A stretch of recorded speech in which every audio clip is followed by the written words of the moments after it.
Hi there, my friend. I'm Peter Barron. Welcome to today's episode of the Independent School Moonshot Podcast. I am thrilled to welcome back. I love it when I can welcome people back. Autumn Graves, she's the head of school at St. Anne's Belfield in Charlottesville, Virginia. Um, one of the topics I really love to talk about on this podcast is faculty well-being and, how do you create amazing places to work and thrive? And I know this is a passion of Autumn's, and we're here today to talk more about that. So I love this topic. I can't wait to dig in. But before we do, Autumn, welcome back to the podcast. Peter, thank you so much. It's great to be back and to engage in this conversation with you about what matters so much to me, which is the people Yeah. who make schools special. Yeah. Well, I'm excited to start talking about that in a few. But before we do, if you could just introduce yourself and St. Anne's Belfield, that would be fantastic. Sure. So, my name is Autumn Adkins Graves. I am finishing up my 32nd year in education, which is hard to believe. St. Anne's Belfield is a school for students ages 2 to grade 12. We have about 1,000 students on two campuses. We have a day boarding program for our upper school students that thankfully has about 13 different countries and 10 different states represented in it.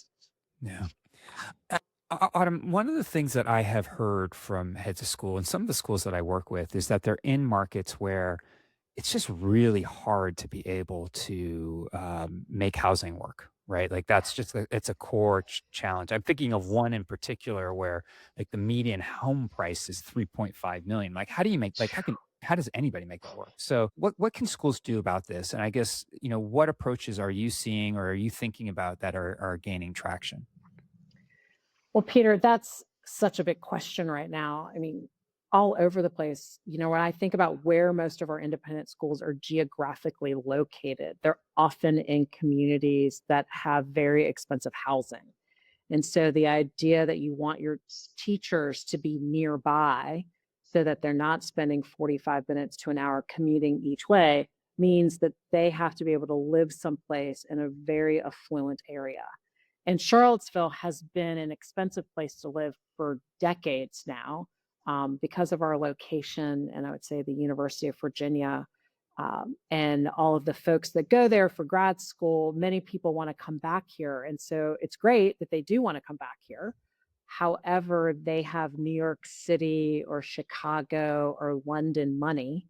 And so that drives up the cost of houses here. Right. And so Charlottesville's been doing a lot recently in just trying to build more what they consider affordable housing. But I think the challenge with that is most teachers don't qualify for the quote unquote affordable housing. And so that's where I think a lot of our teachers are. And I've heard of some schools, like I really appreciate Harvard Westlake, but I think they bought two apartment buildings Oh, wow. for their faculty. I know that there are some schools that have some day schools that have provided a lot of different neighborhood housing. There's some schools, I know St. Christopher's in Richmond, Virginia, they have kind of systematically bought a number of homes in the neighborhood that's surrounding the school, which I think is great. And I love that there are some schools that are doing that. I know that there are some schools that are often gifted homes, and we are exploring that with a donor or two right now who they may have bought a rental property, especially because we're in a college town. Yeah. There are a lot of times, different apartment situations that people buy for investment purposes. And now we're looking to see if they may want to make those available to us. And so I definitely recommend that as a way for some schools to be thinking about housing. But right now, we're really exploring the idea of can we build housing on our campus? And I think so often our schools forget that one of the biggest assets that we have is land. And Yeah. sometimes in our quest to make it seem like you're driving up to this and crazy, this amazingly beautiful, lush green experience, we think about that land in just that picturesque moment, that view, versus thinking about how else could that land be an asset. And so we're really starting to push our thinking in that space. Everything from, do we set up a community of tiny houses? because I think so many people are interested in living in smaller spaces, that they don't want to have a lot of stuff, which I really respect. And so I've thought about, do we have a community of tiny houses? But we're also looking at, do we build some, housing community, if you will, that might have 12 units or 24 units, where they're not necessarily tied to our residential life program, but they're here on our campus. And they're also not only having a nice place to land for a couple of years as they then figure out, where do you want to move next? Not so much, where do you want to move, like, to a different school, but I'm really Right. thinking about, can Neighborhoods. you come and live in our Yeah. community for a couple of years, especially since we're now recruiting internationally for our faculty. And so come here for a couple of years, live here, figure out neighborhoods, but also maybe figure out how to save differently, how to live differently, so that you can then afford a mortgage in this market. It strikes me like that's a really interesting philanthropic opportunity as well. I think so. I'm also just starting to step into understanding how developers create these opportunities for themselves. And I think more and more in our different parent bodies in our schools, there are people who do this professionally. And I'm really exploring, what are the ways through different government funding that we might be able to build this housing. I mean, teachers are helpers. I also think for us, we're in a place where there are a lot of nurses and doctors and first responders. So is that a way that we maybe even open it up? Like, could we open up that kind of creative diversity? And what school wouldn't want to have some extra nurses and EMTs and firefighters, like, in the mix of, um, with their colleagues, their teachers? And so that's something that we're looking at. And are there some grants that are out there that we could leverage to help us build? I also think about, we're just starting to think through, what could the business plan look like? And so is there a way for us to be thinking about, could we maybe borrow some money from our board designated endowment and do some of the initial startup cost, and then create a mental model, if you will, that allows some of that to get paid back, that may actually even beat some of our investment returns over time, or at least be comparable to them, and that we wouldn't feel like we're taking a huge loss.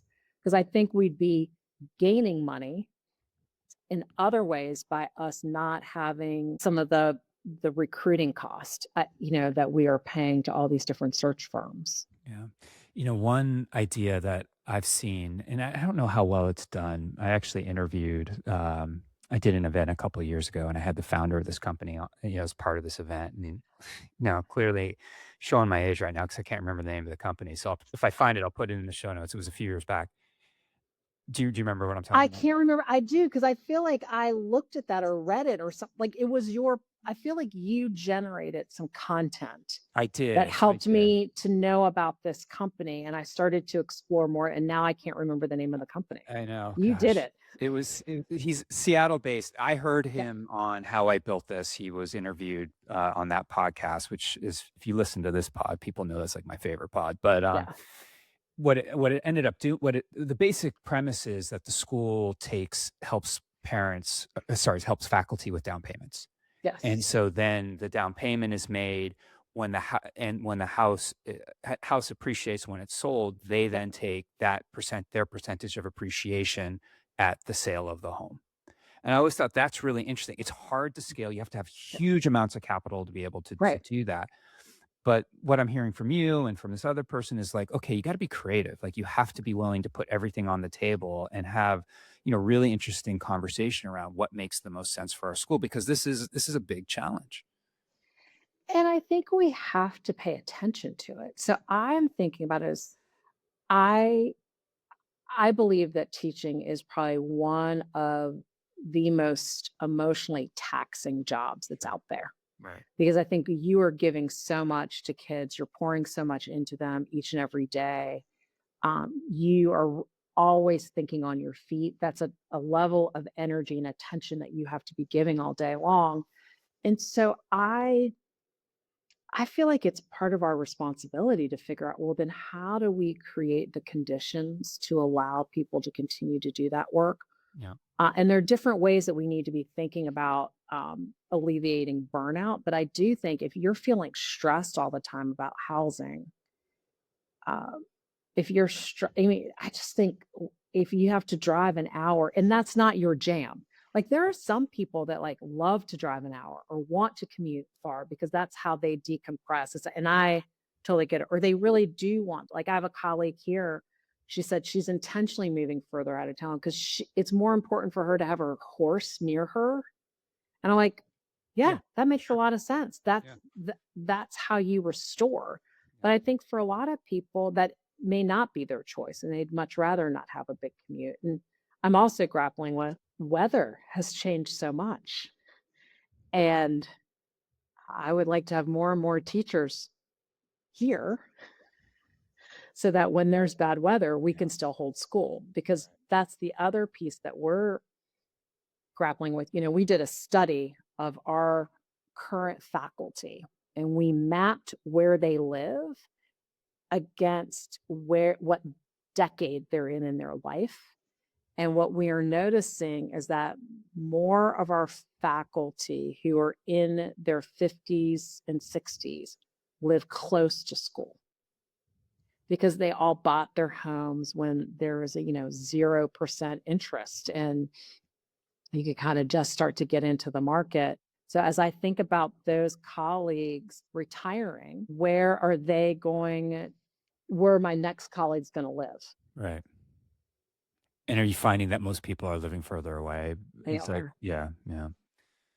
One of the other things I know that it's concerning to you and to, I mean, you mentioned the pressures is childcare, Yes. and how it could be, how it's critically important just from a, I guess, retention point of view, faculty retention. How do you think about this? So I am a working mom. I have two little kids. Where they're now middle-sized children, but I remember, that panic of like, what happens when I go back to school? What can I do to ensure that my children are cared for? And I find that on average, I'd say about once a year, one of our teachers who's leaving us is due to a childcare crisis.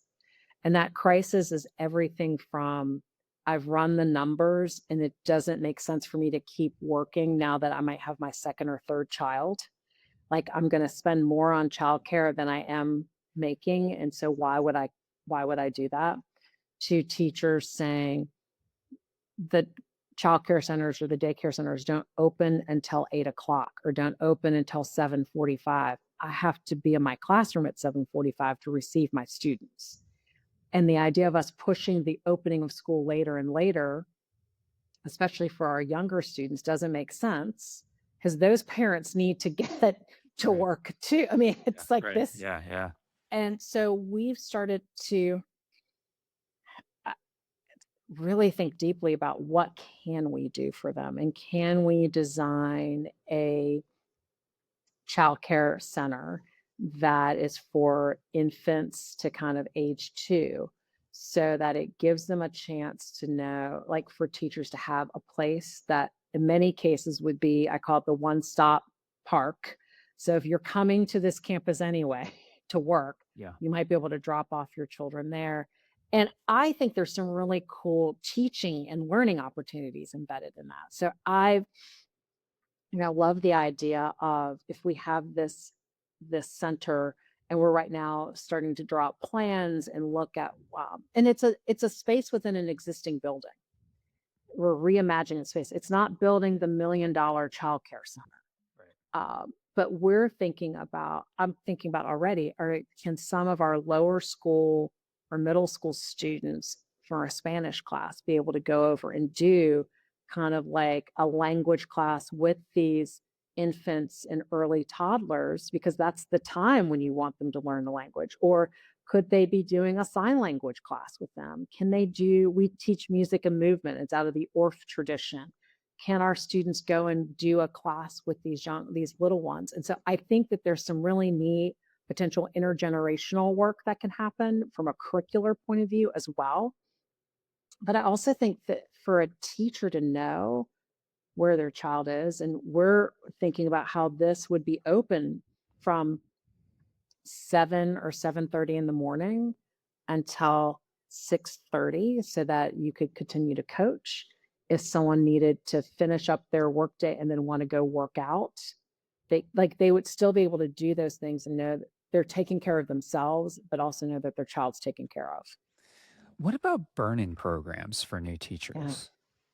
So we've done something. It's not for new teachers, but it's for veteran teachers. Okay. Yeah. And it's the Burn-In Mindset program. Julia King Poole, if you have not interviewed her yet, Peter, I highly recommend you do. Okay. Julia has created this program called the Burn-In Mindset. Okay. It is based on her research that came out of the University of Pennsylvania. And it's all about helping schools reward high achieving teachers by giving them one-on-one coaching that is about their strengths and helping them to identify what their strengths are and then to figure out how do you identify those in other colleagues and how are you resilient? What does resiliency really mean and look like? How do you combat negativity? How do you maybe reframe things that may happen in the faculty lounge or in the hallway into a positive spin? And I just think one, it's acknowledging people. And so we've done this program, we've done several rounds of it here. Teachers are like, wait, you see me? It's not the ones who are always the award winning, the people who get all the end of the year awards. And it's not the person who we might have to do a PIP on or we're doing critical feedback coaching. It's the folks who are doing all the right things. Yeah. And we're saying, I see you. And one of the things I like about this burn-in program is that the coaching is actually done just by phone. It's not a video.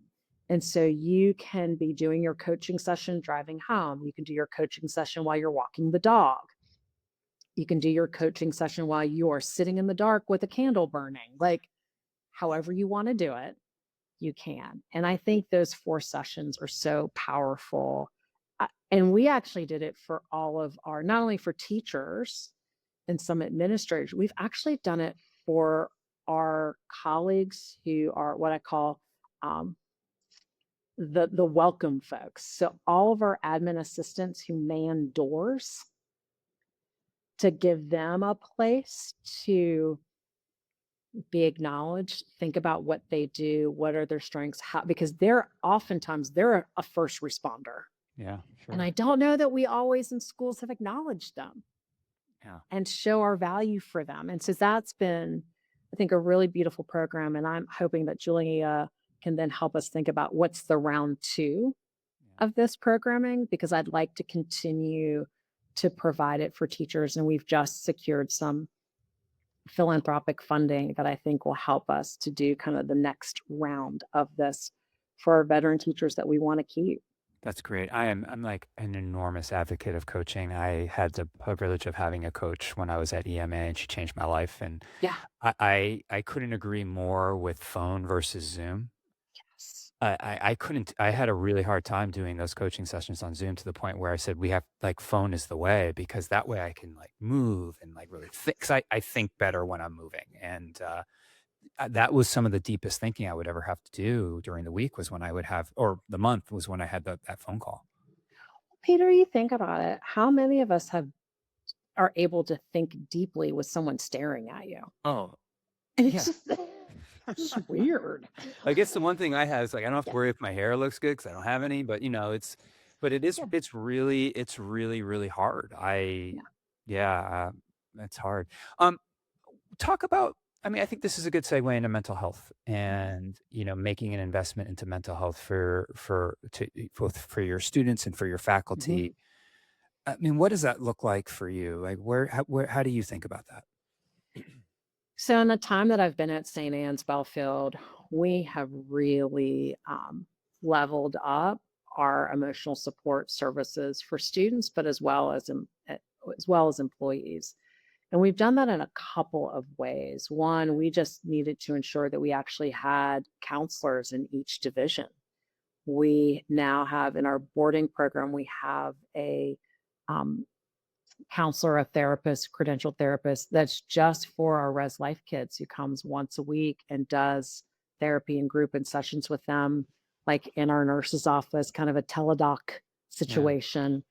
She comes, I think she still comes on site and they kind of go in a room and just have a session when if a child has a free period. But we've also, I really started to pay attention to the fact that we needed to provide support for the counselors. And so we engaged someone as an outside consulting school psychologist. And I admit, I got this idea from when I worked at Breck School in the 90s. I was doing some, I call it triage counseling work. And there was a gentleman there named Dick Fowler who met with me every week, Sarah, here, who are the kids you saw this week? How are you? And then also, how are you doing? Because Yeah. you are holding so much. Yeah. And what I really loved is that what we've been able to do is have this consulting psychologist one meet with our counseling team once a week to check in with them as a group. What are the themes that you're hearing across the school? But then also providing that individual supervision that may be necessary for their own well-being and thinking. And then with our consulting psychologist, we have her um, retained for us. It's every Tuesday from 8 to 2, I think. And she also will provide support for faculty and staff. And so, and it's not ongoing therapy, but it's oftentimes she can help to assess the situation. And then she can make referrals to community mental health professionals that she thinks can be a good fit or a good match. And because of her reputation within the community, a lot of times that mental health professional will take her call or respond to her email faster than if it was just a cold call. Sure. Sure. And I also like too that she's able to provide both for our families and for our students. If we are noticing something that's acute, she can do a few sessions with them until we get them in, until they're able to get into ongoing therapeutic relationship. And I will say, I feel like we are now experiencing fewer mental health emergencies. I think we're able to get in front of some things before it becomes a crisis. Yeah. And that's what you want to do. And I think for our fact, we unfortunately had a parent pass away in our community, very unexpected in May. And I was able to say when I met with that division's faculty that this family has two children in our lower school, but I met with the early childhood and the lower school faculty to say, this might this may be upsetting in and of itself, or this might be upsetting because it is triggering something else for you. And if you need some support, Yeah. we have a consulting school psychologist that you can reach out to. And what's nice is like, I don't know who's reaching out, But it's there if they need it. but it's there. Yeah. And I think for me, that's what's so important, but it's there. And she also, this consulting psychologist, which has been really nice, is that we meet probably twice a year or 3 times a year for her just to give me an overview of like, what are you hearing? What are you seeing? What's happening? Do we need to be doing any systemic work?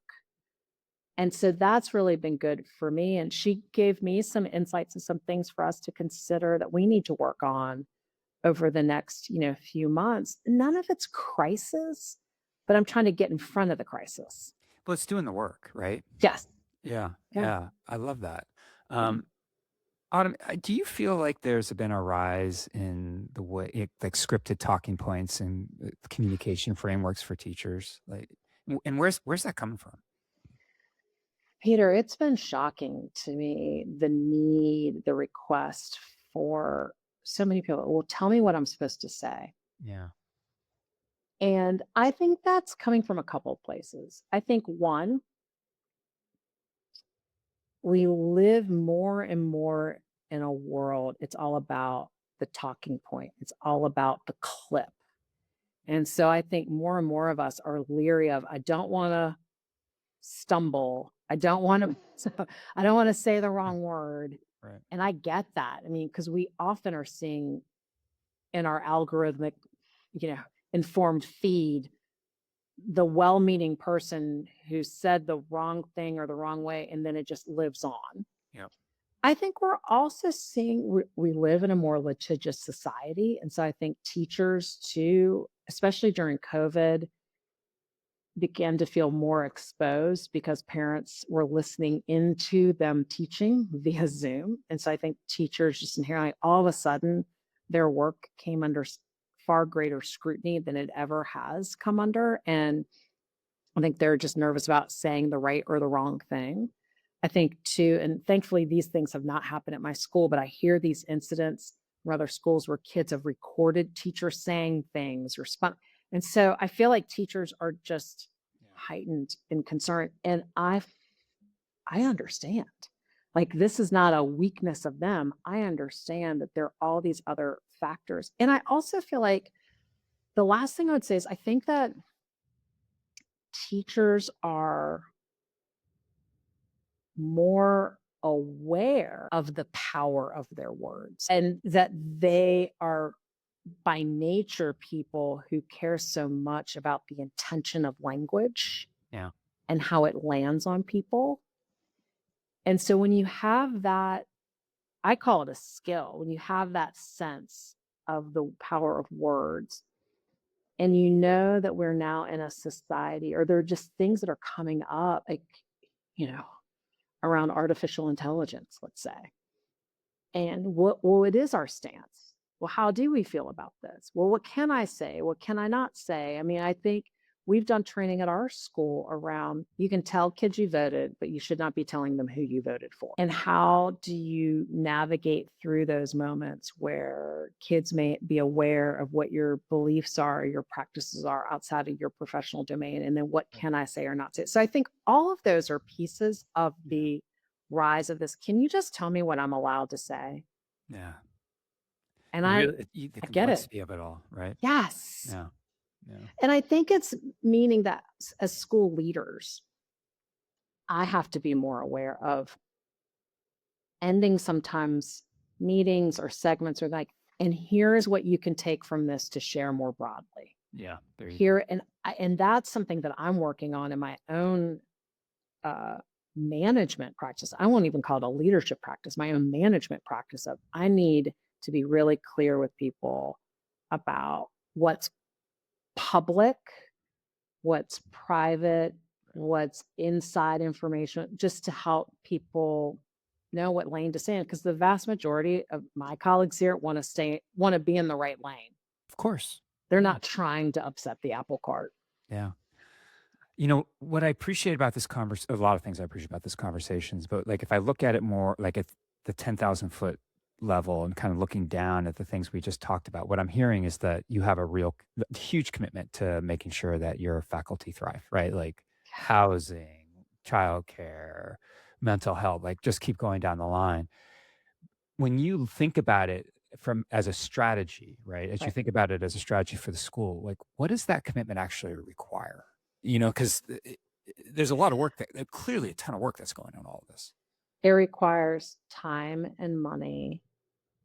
And from a strategic point of view, it requires me to better articulate to my board what the needs are, where the opportunities are, Yeah. and to ask for or be in conversation with them about shared agreement of where they think I should put my time. So if I'm working on these kinds of programs, that means I'm not teaching a class. Yeah. Because for me to be available when this, county officer comes to measure this or check this or permit that with our facilities person, for me to go to all these different meetings, for me to think about it from a philanthropical point of view, like where we're going to spend money and what, like that's time that then I may not be able to do some of the other things that could fill my cup as an educator, but also are maybe seen more as the good headmistress, headmaster kind of way of being in a school because I'm thinking about a different kind of flow of resources that is not part of being the head teacher. It's, all these conversations that I've had with heads. I mean, every time I get off a call, I'm like, you are a CEO. Yes. Yeah. Like the complexity of the job is just immense. Yeah. Yeah. And that's part of what makes it fun Sure. too, because you get to see all these different threads and figure out what's the braid for our school, which Mm. I really love that. And it also means I'm always learning. Yeah. I'm not doing the content isn't what I fell in love with initially as an educator, which was history and the American experience and people. But I am learning so much about, water runoff and like, you know, oh, wait, you shouldn't slope the driveway or the asphalt this way. It should be that way. And here's why. And not that I have to make those decisions. I mean, I'm really blessed to have an amazing facilities director and incredible. I mean, we have such great, just unbelievably awesome staff here that Mm. have a level of expertise that inform this work. But it sure is helpful for me to be able to have some level of fluency in these topics so that if I am with a donor and I'm trying to explain why we want to do this or that, like me understanding water runoff helped me to be able to understand to a donor why turfing a field has to cost $2 million, Yeah. They're right. which it seems like you should be able to roll some asphalt out and call it a day. Like, nope. It's because of all these other pieces. So I enjoy getting to learn about that. And I also enjoy thinking about ensuring that people who are called to teach have the appropriate conditions to do that with excellence. Yeah. I really appreciate that. Yeah, Hey, last question for you. sure. If the heads of school is listening to this, they're like, okay, there's like all these things. I'm hearing all these Yeah. things that are really interesting to me, but maybe thinking, where do I prioritize? Where do I start? I always like to break things down into 90-day cycles. So if somebody's hearing this and saying, oh, I want to do something, like what would be that thing that you'd recommend they explore over the next 90 days? So I think one is collect some data. Mm. And I think the first piece of data, and we did this several years ago, even like, how do teachers want to be appreciated? Yeah. And I just sent out the survey again yesterday from the Parents Association. Like, what are the things that show appreciation to you? What matters to you? That's easy. It's just to ask the questions. I think we have done some data collection around our employee base. And as I mentioned earlier, like, where do they live? How old are they? We also asked, like, what are some other benefits? Here are benefits. Rank them in terms of what's important to you and rank them in terms of what you'd want us to change or to adjust. I made some assumptions going into that about what teachers would care most about, and the data showed me a few other things. Hmm. That's Yeah. so helpful. So now I know, all right, this is what people actually would want. So I think that, and the last thing I think that we often don't do. So sometimes I think we only focus on the people who've left, and sometimes I think we only focus on the people who are there. I'm actually trying to focus on the people who we hope will come here one day in the next 5 to 10 years. Yeah. And so I've been thinking a lot about that segment of people so that when it's time for me to recruit them and to receive them, we're ready. And I want to encourage heads to not only sit around their leadership team table and say, all right, here are the folks who all left over the last 5 years. Well, here's what they said in their exit survey as their reason why. But do we know anything else? All right. Do we know? Because sometimes if people check family reasons, what family reasons? Is it because their spouse moved? Is it because they have to take care of elderly family? Is it because they needed childcare? Like, let's get really clear on that. But then I think about, so based upon why people left, can we then look at those reasons and push them into 5 to 10 years of what that will look like then to figure out how we can get in front of that for not only our current group of colleagues, but the ones to come. And I think you can, those to me are really good summer thinking projects. Yeah, and speaks to really creating intentional strategy around Yeah. employee retention, being a great place to work, Yeah. letting teachers thrive, all the important things. Autumn Graves, head of school, St. Anne's Belfield School, thank you so much for doing this today. And I guess one last question. If somebody wants to reach out, what's the best way for them to do that? That's a really good question. How do people get a hold of me? I would say probably email. And you could put my email address in the show notes. But I think it's important that whatever, if they send me an email, to make it clear in the subject line, Yeah. like not Podcast just like question. hi or like who are you and what it's about. And sometimes for me, it's easier to schedule 15 minutes to talk than for me to spend an hour and a half crafting the perfect email back. Gotcha. That Yeah. sounds great. I'm very similar to you Yeah. in that way.